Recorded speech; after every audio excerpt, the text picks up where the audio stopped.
Análisis de los pedales de guitarra usados por Kurt Cobain a lo largo de toda su carrera.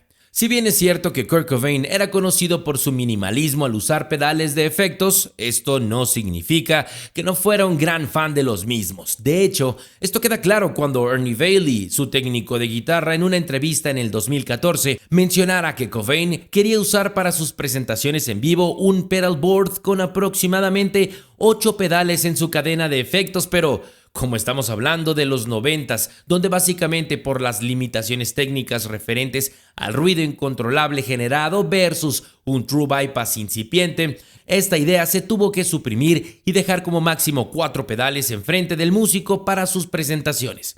Los pedales de Cobain pueden ser divididos en 4 épocas: los inicios musicales de Cobain, la época Bleach, la época Nevermind y la época In Utero. Los inicios musicales de Cobain, que podrían llamarse también pre-Bleach, se caracterizaron por el uso de pedales como el Univox Super Fuzz, e incluso hay rumores que Kurt usaba un delay análogo Boss para sus experimentos y collages sonoros. Evidencia de esto es la canción If You Must.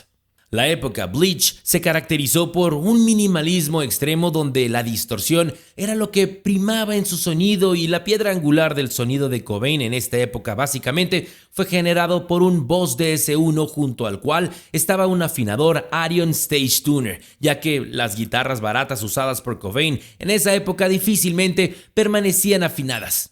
Potencialmente, Cobain podría haber usado también una distorsión MXR y un wah, del que no se tiene información para la grabación del tema Love Buzz del álbum Bleach.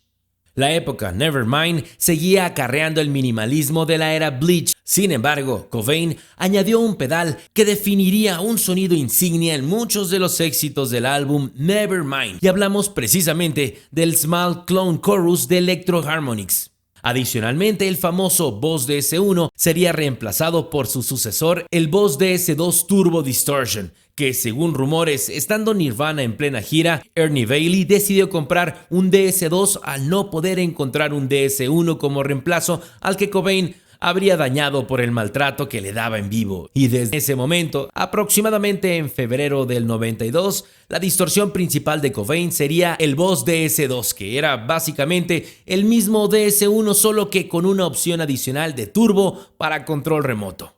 Como datos adicionales, se menciona que para la grabación del disco Nevermind, Cobain potencialmente habría usado un Big Muff de Electro Harmonix y un Proco Rat. La época In Utero se caracterizó por el uso de pedales que revolucionaron el sonido de Nirvana. Específicamente hablamos del Polychorus y el Electro Flanger, ambos de Electro Harmonix, y que aportaron una onda muchísimo más surrealista a la experimentación sonora del álbum In Utero. Cobain siguió usando su Small Clone, y para las distorsiones, aparte del DS2, también añadió un SansAmp Classic de la marca Tech 21. Esperando que esta información sea de utilidad, estamos atentos a sus comentarios, pues cualquier información o aclaración es siempre bienvenida. ¡Saludos!